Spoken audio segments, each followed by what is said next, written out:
stop repurposing content. This might sound very strange from someone who has been an engineer for 15 years, but repurposing content might actually be dragging your business down. In this video, I'm going to explain what repurposing content actually means. I'm going to explain what not repurposing content will do to your business, and I'm also going to give you my system on how I approach this. If you don't know who I am, my name is Jordan Parker. I help creators make their own money. I don't believe that social media and sponsors are paying creators fairly, so I'm teaching you and every other creator how exactly to take things in control in your own hands and be algorithm free for the rest of your life. So let's talk about repurposing. Here's how people imagine repurposing works. First, you create content. You create, 1 to 100 pieces of content, and the idea is that if you have this content, then you can just wait for 6 months and then reuse this content. So we come back and reuse every piece of old content that we created.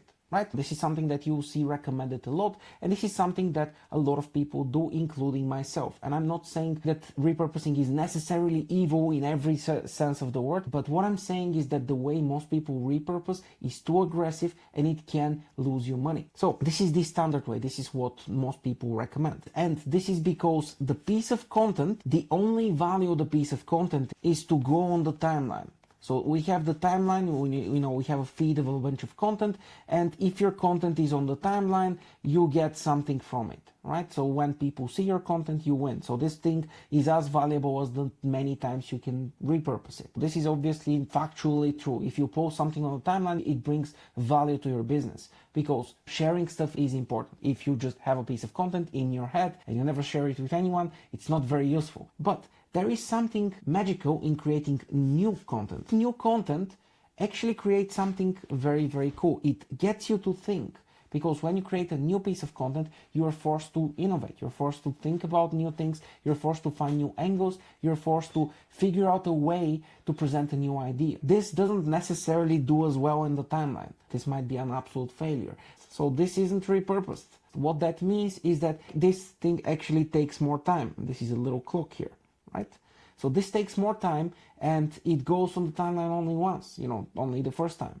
So why would you prefer this over having one thing of evergreen content that you can use forever? I'm going to make this argument right now. This is the way I think about repurposing. You don't create content with the goal of just making it for the timeline. So you have content, but this content doesn't go on a timeline. This content improves you. This is the big idea here. You create content to improve yourself. And because you're creating content to improve yourself, not repurposing it is not wasteful, because only new content can improve you. Old content is simply not possible to improve you because you're just taking something and reusing it. There is no extra thought, there is no nuance, there is no new thinking. Because of that, this old content does not grow you as much. This is where you'll be this amazing stick figure, grows. And when it comes to creators, when it comes to business, you want to be the best possible version of you as humanly possible. The better you are, the better your business could be. So creating new content is about upgrading you and not being efficient. It's an inefficient way, but it is a way that improves the right stuff. So it improves you, the business owner, the decision maker, the person who is responsible for everything in your business. And you are the most important thing. It's not the timeline. It's not being hyper effective with your time. It is you being the best version of yourself. So because this content improves you, this creates better content. And here you can choose to repurpose or you can choose to not repurpose. And if you choose to repurpose this, then you're back in the old loop. You created something, this something is, good enough, and you stop growing from it. You will do this with some pieces of content. Some topics you would have explored so much that it doesn't make sense for you to just spend even more amount of time on exploring them through content creation. You might want to explore those through client work, which is more effective.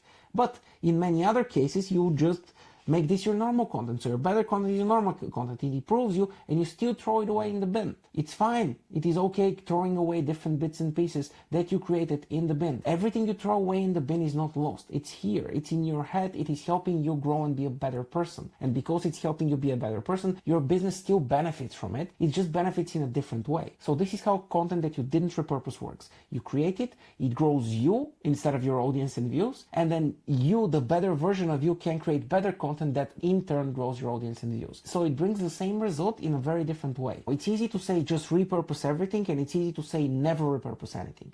Both of those are extremes, and extremes are almost never true.